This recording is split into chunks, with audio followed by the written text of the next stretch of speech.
Hoje o assunto é os pais da igreja. Marcião. Como durante o estudos vamos estar falando dele, então vamos passar para o próximo.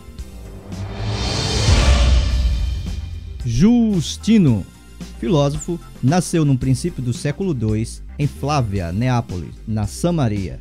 De família pagã, tendo se convertido à fé cristã, escreveu diversas obras em defesa do cristianismo, mas se conserva apenas 2 apologias e o diálogo com Trifão. Irineu. Já cedo em sua história, a igreja enfrentava inúmeros desafios. Além da perseguição do império, o desafio dos judaizantes. Havia vários mestres gnósticos.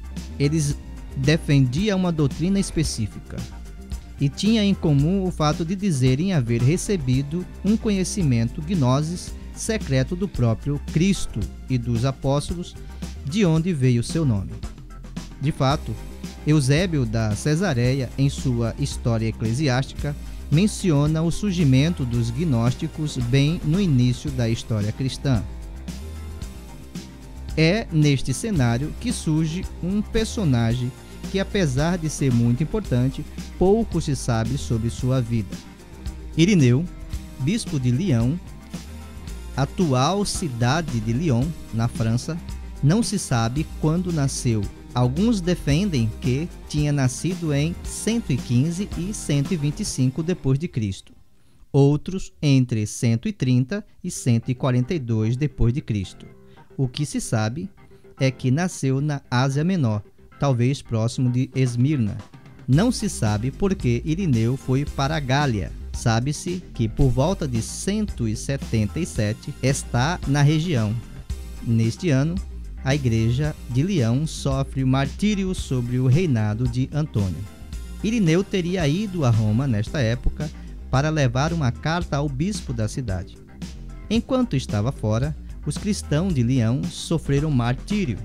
Segundo o historiador eclesiástico Roger Olson, neste genocídio morre também o bispo da cidade, Potino, deixando o episcopado para Irineu. É na época que Irineu estava em Roma que ele conheceu os gnósticos, discípulos de Valentino.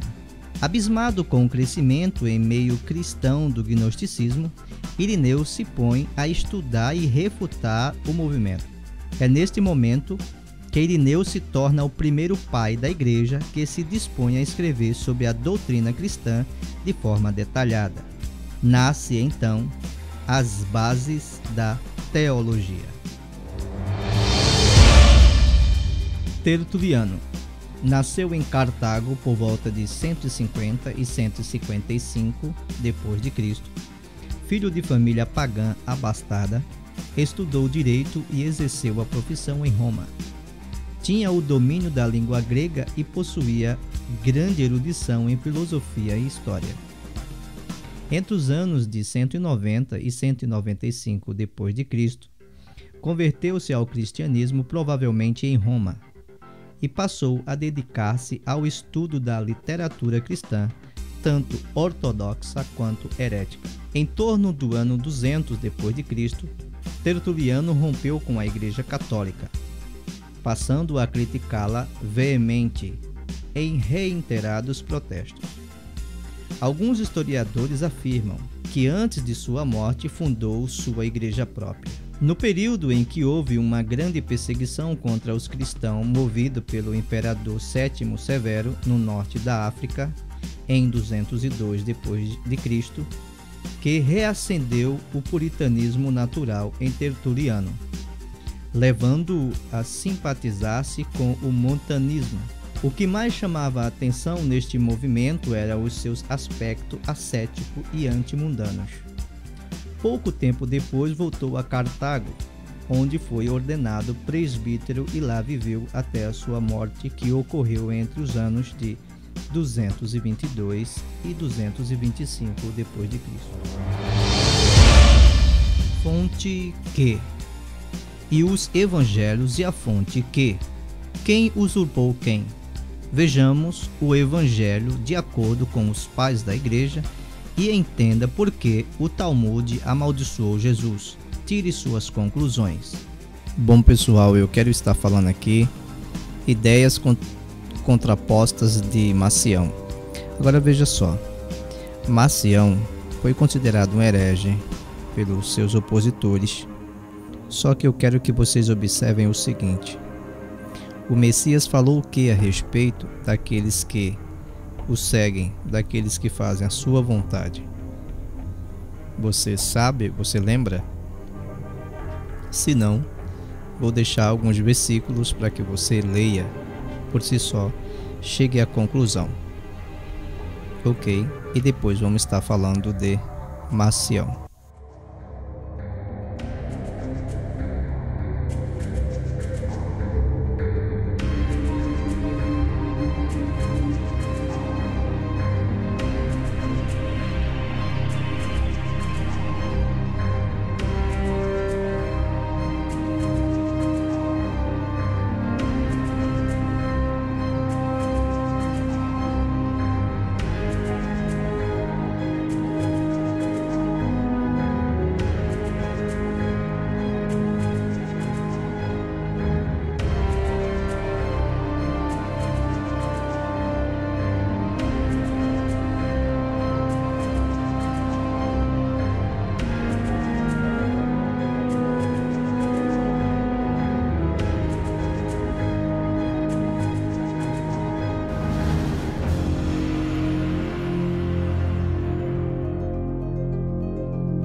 Bom, pessoal do canal Cláudio Gouveia, hoje o assunto vai ser Marcião.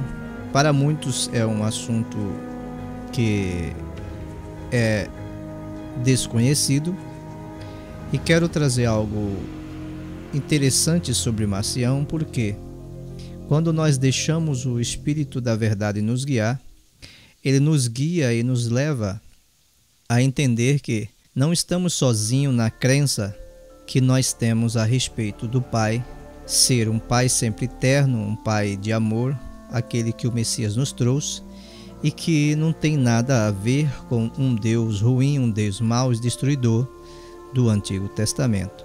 A fé que Marcião tinha, as convicções que Marcião tinha, ele vivendo no ano de 85 a 160 depois de Cristo, muito antes de muitos livros da Bíblia serem utilizados e serem escritos.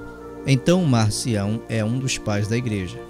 Vamos ver como que Marcião acreditava nas Escrituras. Marcião, uma voz discordante.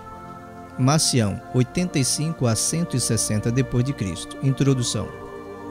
Desde o seu gênese, o cristianismo trouxe em seu bojo paradoxo dos mais variados tipos. Nunca faltava as grandes polêmicas que se estendiam por anos até que a minoria acabava sendo calada ou extirpada da vida da igreja. Ainda nos primeiros anos, vemos as dificuldades cada vez mais crescentes de se manter uma coesão no que se concerne à mensagem única do cristianismo. Já nas correspondências paulinas, podem-se perceber a facilidade com que os princípios e ensinos do Evangelho tomavam inúmeras direções, em sua grande maioria contrastante. Mas toda esta multiformidade do cristianismo não é uma característica negativa. Ao contrário, é o que tornou o cristianismo uma religião transcendental em seu alcance, multicultural, possibilitando atravessar não apenas as fronteiras geográficas, mas principalmente as barreiras temporais.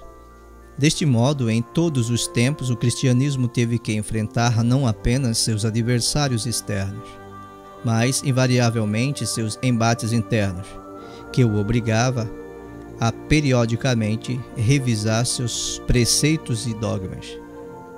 Tudo isto torna a história do cristianismo algo fascinante e enriquecedor para qualquer um que se disponha a debruçar-se sobre ela. A história do cristianismo é tudo menos sonolenta ou enfadonha. Caminhar na estrada da história do cristianismo é se surpreender a cada curva, pois sempre acabamos por descobrir novas peculiaridades e nuances. Neste pequeno opúsculo, traremos à tona uma personagem do segundo século que ousadamente defendeu ideias contraditórias ao consenso da maioria e que, por esta razão, acabou atiçando a ira dos detentores da verdade cristã. Marcião, ainda que classificado por muito como herege, fez pelo cristianismo muito mais do que centenas de outros que apenas repetiam como papagaios os conceitos que lhes foram passados.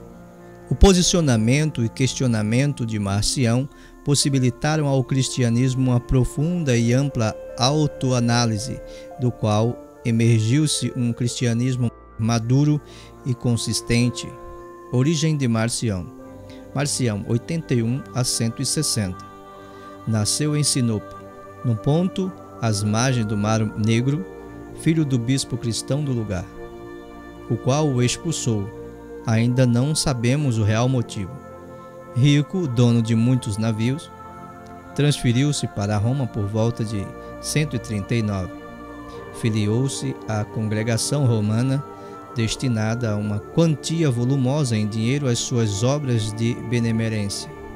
Entretanto, seu esforço no sentido de fazer com que a Igreja Romana voltasse ao que ele considerava o Evangelho de Cristo e de Paulo resultaram na sua própria excomunhão, por volta de 144. Tendo, a esta altura, atraído muitos seguidores, fundou uma igreja separada.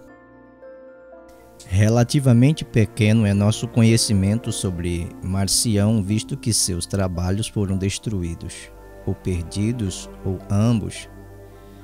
O que é conhecido da sua vida, obra e teologia são encontradas nas obras de seus opositores Justino Mártir, 110 a 165 d.C., Irineu, 120 a 202 d.C., Epifânio, 315 a 403, principalmente. Pessoal, agora vou comentar.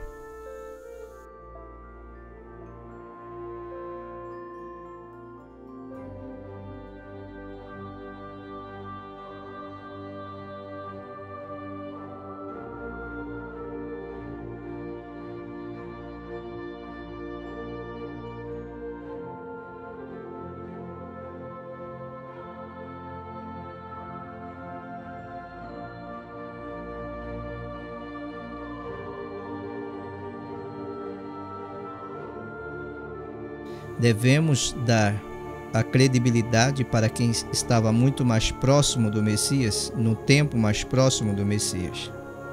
Vamos dar continuidade, principalmente Tertuliano, que escreveu uma grande obra refutando as teses marcionistas por volta de 207 d.C. e que, se por um lado se reconhece sua grande habilidade e valor retórico, também se percebe um grau acentuado de arcaísmo intransigente. A obra a qual se refere Tertuliano denomina-se Antiteses, e que possivelmente devia se constituir em duas partes, uma histórica e dogmática, destinada a demonstrar como os autênticos evangelho havia sido alterado, e outra exegética para explicar o texto do Novo Testamento. Agora eu vou parar um pouco, pessoal, para comentar. Veja que uma pessoa que chega depois, muito tempo depois, quer levantar questões a respeito de quem viveu antes, que estava mais próxima da verdade. Então, obviamente, essas pessoas aqui não tinham interesse de que o verdadeiro evangelho genuíno do Messias fosse realmente permanecido. Então, aqui eles já começam a mexer na verdade do Messias. Vamos dar continuidade. Epítome de seus conceitos, Marcião foi o mais sério e prático dentre os primeiros críticos do cristianismo.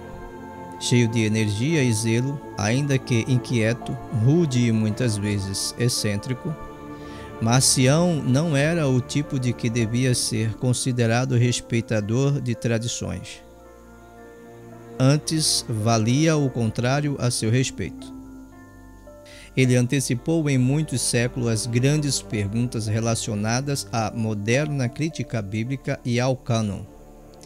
Ele antecipou a oposição do racionalismo ao Antigo Testamento e às chamadas epístolas pastorais e o debate concernente ao Jesus histórico. A base e ideias de Marcião é muito semelhante às dos chamados gnósticos, sintetizados no livro Antiteses, onde quis mostrar os contrastes entre o Velho e o Novo Testamento. A sua grande questão foi a de relacionar um com o outro, pois, sendo um antilegalista, entendia que o Evangelho tinha sido distorcido, tornando-se necessário recolocá-lo nas simplicidades e verdades que Jesus havia anunciado.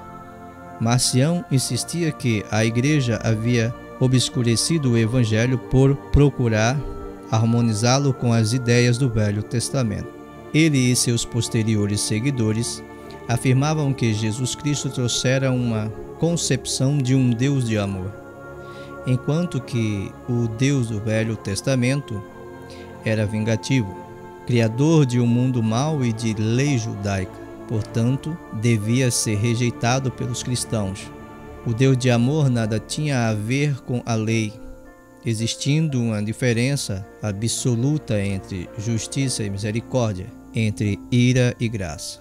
Para ele, não era pela fé na morte de Jesus que o homem é salvo, mas pela fé num Deus revelado por Jesus, e isso era a negação de um dos aspectos básicos da linha tradicional da Igreja, e com certo cunho modalista.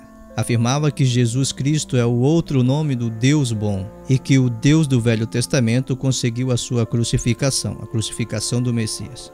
Só que ele não morreu, tendo havido apenas uma ilusão para aqueles que insistem na separação entre alma e corpo, colocando o aspecto físico como mal e o espiritual como bom. É quase inevitável cair numa ideia docentista a respeito da natureza humana de Cristo. O que mais encantava Marcião era o espírito de liberdade que ele encontrou nos escritos e ensinos do apóstolo Paulo, sendo que considerava maravilhosa a carta aos Gálatas. A sua concepção do cânon bíblico ficou muito simples. só o Evangelho de Lucas, eliminando dele os relatos do nascimento e infância de Jesus. As 10 cartas de Paulo, sem as pastorais, rejeitando o resto do Novo Testamento e todo o Velho Testamento. Ainda que muitos confundem as ideias de Marcião com o movimento gnósticos, ambos permaneceram como linhas paralelas. A evolução destas suas ideias deu origem a um movimento marcionista que cresceu e perdurou por muitos séculos. Vestígios desse movimento foram encontrados em vários lugares no século VI, abrangendo uma área geográfica da Mesopotâmia até a França. E o número de livros polêmicos mostra quão difundidas estavam suas ideias. Reações e consequências. O posicionamento e questionamento de Marcião provocaram, por parte da Igreja, uma resposta imediata. Essa resposta pode ter visto através de algumas ações alavancadas pelos líderes cristãos e que ainda hoje permanecem inalteradas. O próprio estabelecimento de um cânon do Novo Testamento tornou-se indispensável, visto que Marcião havia estabelecido o seu próprio cânon. Os evangelhos foram os primeiros a atingir reconhecimento geral. É importante notar que cedo os cristãos decidiram incluir mais do que um evangelho em seu cânon, como uma resposta direta ao desafio do Marcião, que incluía apenas Lucas. Pelo fim do segundo século, o núcleo do cânon estava estabelecido: os 4 evangelhos, Atos e as epístolas de Paulo, incluindo as chamadas pastorais, rejeitada por Marcião. Os livros mais curtos do cânon não alcançaram consenso até a data bem mais tarde. Isto ocorre apenas na segunda metade do quarto século, onde um consenso completo foi alcançado sobre quais os livros que deveria ser incluído no Novo Testamento. Historicamente, a decisão da Igreja de formar o cânon, estabelecendo uma norma para o seu ensino e doutrina, determinou o fim da história da Igreja Antiga e o início da história da Igreja Católica Primitiva. Um outro descobrimento direto dos posicionamentos de Marcião é a elaboração dos credos apostólicos, ou apostólico. Seu texto básico foi estabelecido provavelmente em Roma, cerca do ano de 150, e foi então chamado de símbolo de fé.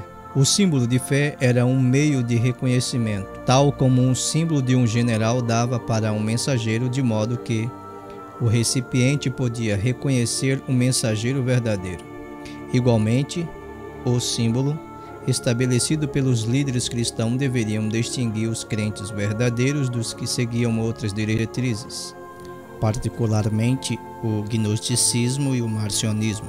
Um dos principais usos destes símbolos estavam no batismo, onde era apresentado ao candidato uma série de 3 perguntas. Você crê que Deus é o onipotente Pai? Você crê em Jesus Cristo, o Filho de Deus, que nasceu do Espírito Santo e da Virgem Maria, que foi crucificado sob Pôncio Pilatos e morreu e ascendeu outra vez no 3º dia, vivendo dentre os mortos e ascendendo aos céus, está assentado à direita do Pai e virá outra vez para julgar os vivos e os mortos?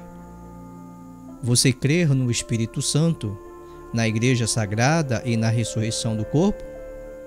Uma análise mais perto claramente mostra que este credo é direcionado contra os marcionistas. Primeiro, o pantocrato é uma palavra grega, usualmente traduzida como onipotente e literalmente como aquele que tudo controla.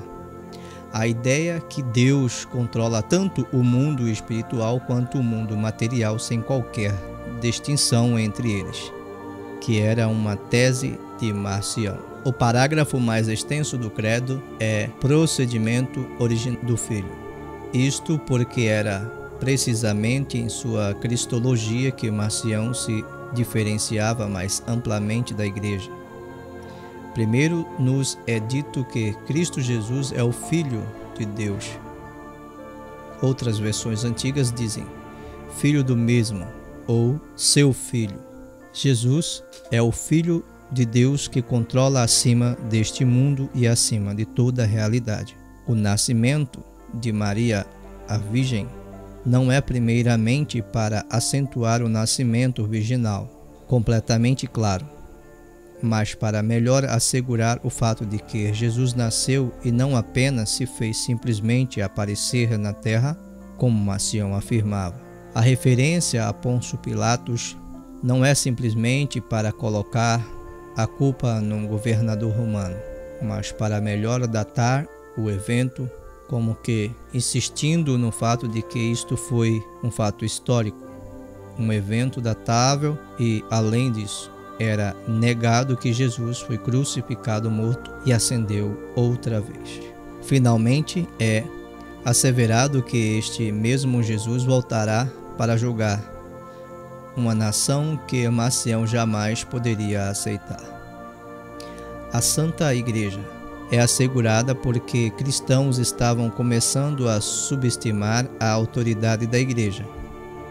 E a ressurreição do corpo é uma rejeição final a qualquer noção de que a carne é má ou de que não haverá nenhuma consequência. Conclusão. Dos primeiros movimentos internos do cristianismo, com certeza este, protagonizado por Marcião, foi um dos maiores em sua repercussão. Separou o cristianismo de sua raiz histórica de modo radical. Ousou tocar uma doutrina fundamental do cristianismo: a encarnação real do Messias, do Jesus.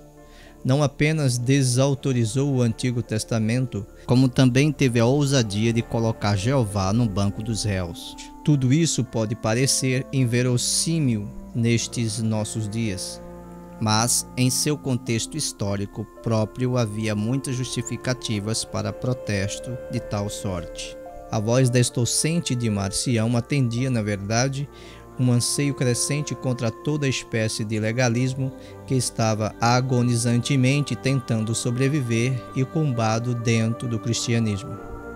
É muito cômodo crucificarmos Marcião. O difícil mesmo é termos a mesma ousadia que ele teve de ir contra a maioria e defender suas ideias. O cristianismo com certeza não seria o que é e bem provavelmente não chegaria tão longe quanto chegou sem o Marciãos, que exigem uma autodepuração contínua. Bom, pessoal, muito obrigado a todos, que o Pai Sempre Eterno abençoe a todos vocês. Inscreva-se no canal e dê o seu like. Bem, pessoal, vou estar explicando a palavra docêntico ou docentismo que vocês viram durante a leitura. Talvez vocês não saibam o que significa. Docentismo é aquela pessoa que acredita que Jesus ele veio na forma espiritual, né, e não na forma física, material. Nessa hora você pode ter sido arremetido a 1 João 2:22, né, que diz: quem é o mentiroso senão aquele que nega que Jesus veio em carne? É o que explica os inimigos de Marcião, né? Só que fica muito bem claro que Marcião acreditava que o Messias, né, o Cristo, na verdade, era o ser espiritual e Jesus era o ser físico. Mas o inimigo não vai falar bem, né? Não vai estar mostrando isso, porque estaria favorecendo o inimigo. Mas vamos lá.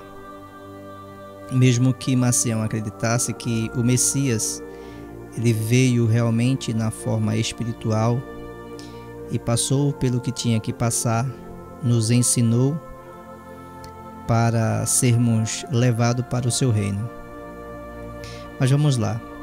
Por causa do seu conceito docêntico, Marcião pregava a salvação somente da alma e não do corpo, que é muito plausível, pois Jesus disse que aquele que resistir até o fim será salvo, isso apontando para a morte física. Então, isso fica mais do que provado. Não só isso, vemos que todos os seus discípulos morreram, mas não negaram sua fé, acreditando nisso. E ele disse que o reino dele não é desse mundo. E também está escrito que a carne e o sangue não herdarão o reino dos céus, apontando para o corpo físico. Sendo ele próprio Deus em forma humana, mas que a forma espiritual dele era diferente. Vocês vão entender isso lendo o Apocalipse de Pedro, que deveria estar na Bíblia. E não está porque, na forma da nova doutrina da Igreja Católica, não permitiu. Por causa dos macionistas, a Igreja Católica montou a confissão de fé, que eu vou estar mostrando para vocês a partir de agora, que é uma profissão de fé montada por Constantino.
Bem, pessoal, não sei se vocês perceberam, mas aqui onde diz: creio em um só Senhor, Jesus Cristo, Filho unigênito de Deus, nascido do Pai antes de todos os séculos, Deus de Deus, luz da luz, Deus verdadeiro de Deus verdadeiro, gerado, não criado, substancialmente ao Pai. Por ele todas as coisas foram feitas, e por nós, homens, e para nossa salvação, Deus desceu dos céus. Deus verdadeiro de Deus verdadeiro, gerado e não criado. Ok? Parem e entenda isso. Gerado e não criado. Ok? Gerado e não criado. Como se Deus tivesse gerado. Deus gerado Jesus como? No seu próprio ventre ou no ventre de um ser terceiro? Como então um Deus andrógeno que tem fecundar-se a si mesmo e dele mesmo, sem nenhum outro ser, ele fazer com que nascesse o seu filho? Ou seja, gerado e não criado. E isso me remete a Azazel, Samael, o Deus Estrela, Deus Renfã, um sátiro, né? O Baphomet. Vou mostrar a imagem de vocês, que ele é um ser andrógeno, ok? Tem seios, né? Para amamentar o filho, né? E eu acredito que talvez eles quisessem remeter essa oração deles, nessa profissão de fé ou confissão de fé, para os verdadeiros discípulos que conheciam o Cristo, né? O verdadeiro Cristo. Está confessando um falso, né? Ser físico, material, que está aqui nesse mundo e que vai reinar nesse sistema, vai montar um reino aqui para sempre. E esse nós sabemos que é o anticristo, né? Então devemos prestar bem atenção, porque assim, sutilmente e sorrateiramente, O inimigo está distorcendo a verdade, e essa distorção ser tão minuciosamente administrada para que ela chegue até os dias de hoje. Lembrando que em tudo que se lê a respeito, sempre nos leva a entender que o reino dos céus não aceita sangue, carne, nada físico, ok? Se essa matéria te deixou confuso, faça uma oração ao Pai para que Ele, através do Espírito da Verdade, te guie a toda a verdade. Quem é da verdade entenderá, quem não é, não entenderá. Como Jesus disse para Nicodemos, quem nasce da carne é carne, quem nasce do Espírito é Espírito. Se eu te falando das coisas materiais tu não entendes, como entenderás se eu as falo das espirituais? O vento sopra aonde quer, mas você não sabe de onde vem nem para onde vai. Assim é todo aquele que é nascido do Espírito. Porque é o Espírito da verdade que guia os verdadeiros para o verdadeiro. Disse João, tenha nojo até da roupa contaminada com a carne. Inscreva-se no canal e dê seu joia para que a verdade alcance mais pessoas. Divulgue, como Jesus disse, ide e pregai. Aí eu digo, e quem for digno entenderá. Não se preocupe se muitos não acreditarem, porque quando chegar naquele que é digno, ele acreditará, ok? Que o Pai sempre eterno te ilumine para que tu alcance o seu reino. Os 3 primeiros evangelhos que aparecem no Novo Testamento possuem muitas semelhanças. O que dizem os exegetas e estudiosos dos evangelhos? Os exegetas passaram a chamar os evangelhos de Mateus, Marcos e Lucas de sinópticos, desde as descobertas exegéticas sobre o texto que começaram a ser aplicada à Bíblia no século XVIII. Os estudiosos perceberam que, dos 4 evangelhos, os 3 primeiros, Mateus, Marcos e Lucas, apresentavam grande semelhança entre si, de tal forma que podiam ser colocados em 3 colunas paralelas. E, descobertas as semelhanças e diferenças do texto entre eles, deste estudo surgiu o nome sinóptico, do grego junto. E os assuntos apresentavam correspondência entre eles. Os maiores estudiosos desta área foram os exegetas alemães, que concluíram que os textos provinham de uma mesma fonte e passaram a chamar desta fonte que deu origem aos textos de fonte Q, abreviatura de Kelly, que significa fonte na linguagem alemã. A partir dessa perspectiva, se pode conferir o que existe de igual ou diferente. Já se fizeram muitos estudos sinópticos dos evangelhos. Destes estudos podemos concluir o que é próprio de Mateus, ou de Marcos, ou de Lucas. O que é semelhante entre os 3, o que se refere ao autor que escreveu, ou o que se refere à comunidade que é dirigido. O que é próprio em cada autor, as diferenças. É isso que é estudado. Ainda se pode analisar segundo as perspectivas de cada autor. Mateus escreve em Jerusalém para a comunidade judaica cristã. Mateus apresenta Jesus como o novo Moisés, ligando Jesus com o texto do Antigo Testamento. Mateus abre o Evangelho com a genealogia de Jesus, mostrando a ligação de Jesus com o povo de Deus do Antigo Testamento. Marcos, segundo os autores, reproduz a catequese de Pedro em Roma. A linguagem utilizada por Marcos é própria, existindo muitas palavras de significado militar romano. Jesus é poderoso em obras e ações. Ele tem poder sobre o mal. Expulsa os demônios. Marcos quer mostrar que Jesus é mais poderoso que o próprio César. E só a Jesus devemos adorar. Aparecem muitos milagres de Jesus. Lucas não conhecia Jesus. Foi secretário de Paulo e seu médico. Escreveu seu evangelho numa perspectiva dos pagãos. Dirigiu-se para Antioquia, cidade em que Paulo iniciou muitas de suas viagens apostólicas. Sendo médico, as descrições de curas de Jesus são detalhadas. Isto mostra o que neste evangelho é diferente dos outros. A história se repete porque estes três evangelhos se nutrem de uma mesma fonte. O primeiro evangelho a ser escrito foi o de Marcos. Ele usou uma fonte já conhecida dos ditos de Jesus. Assim, quando Mateus escreveu o seu evangelho, ele conhecia o evangelho de Marcos. Na leitura comparada entre os três, se pode identificar.